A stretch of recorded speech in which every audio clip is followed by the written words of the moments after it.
There's going to be a meeting later on in the day in which we hope the Commission, not us, the Commission will respond substantially to the issues that we had raised on the 12th of September this year. And we hope that response is going to be specific on the issues that we raised. And if need be, we can supply with documents showing what those demands were, because if I had to go through them one by one, it'll take a very long time. If we go the route that the Commission has set out,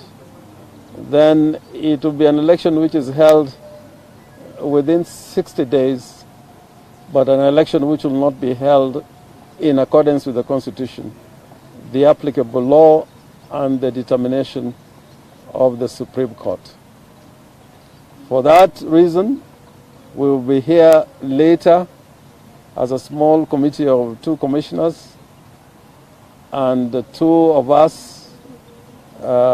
supported by a technical committee. But it's our wish and hope that that matter will be concluded today, because time is running out, so that we don't have a further engagement on the same issues. Secondly, we want to point out that our demonstrations will continue on Friday as arranged all over the country, and that will be in accordance with the Constitution again, the right to associate and the right to assemble, the right to picket, and the right to hold peaceful demonstration in accordance with the law. And we want to emphasize to the diplomatic community that this, whenever we hold demonstration, it is in strict compliance with our right under the Constitution, and is a right that we'll continue to enjoy without any coercion or blackmail for us to behave in a certain fashion or manner. So those demonstrations will take place, and we hope that the diplomatic community will concentrate on the issues that we have raised, and not only us, the European Union observation team, which is still here, raised 18 issues and made 18 recommendations, which have not been adequately addressed by the Commission. And we invite the diplomatic community also to have a conversation with that observer mission on the issues that they raised, some of which they have pointed out are minimum conditions for holding a free and fair election. And those that are going to take part in the demonstrations on Friday, we again appeal to them to be orderly, to be peaceful, and to remind the police that they are there to protect the right spelled out in the Bill of Rights, the right to demonstrate and to picket and to assemble. So to the extent that we noted that on Monday they tended to protect those who wanted to interfere with our demonstrations and did not protect our right to have free exercise of our rights under the Constitution. It is surprising that even in respect of the university, where we saw police brutality in a very primitive form, that instead of the authorities dealing with that issue, they have decided to send the students away and close the university. So the students have been punished twice, suffering from police brutality and also not being able to continue with their studies. And the Vice Chancellor of the University of Nairobi should be very careful, because there's something which the universities have fought for a long time, which is called academic freedom, which is now being violated at the university. So with those remarks, I'll invite any of our team to say a word. Paul, any questions?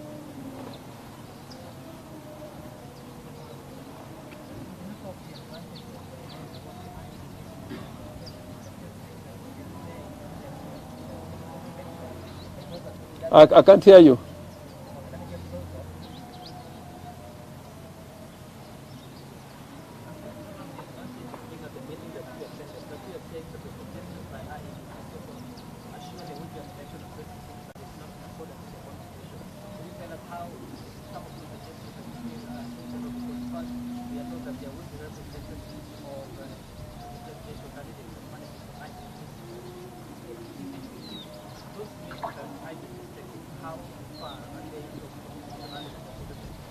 The measures they're taking are half-hearted,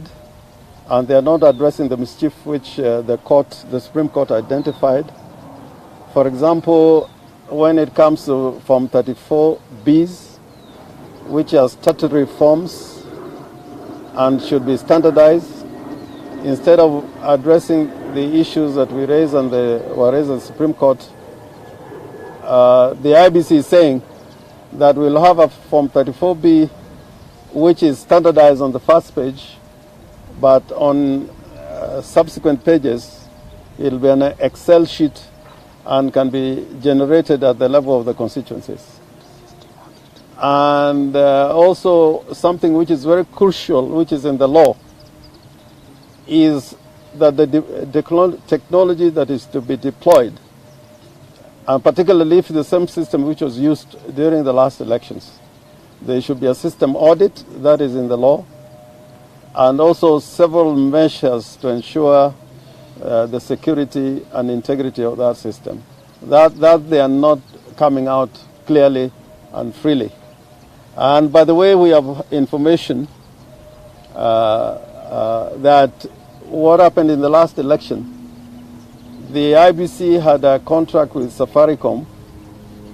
in which their contract or agreement was to the extent of transmitting the results, both text and image, to MOFO or to the servers in France. What happened thereafter, they had no role to play. Now, we are saying that, this system is not the way it is designed to work, is that when there's a transmission, it should be real-time, both in respect of the constituency, which is the basis and the forum for holding presidential elections, and also transmission to an online public portal at the National Tallying Center. So if I had to go through one by one areas where we quite obviously are convinced, and it's true,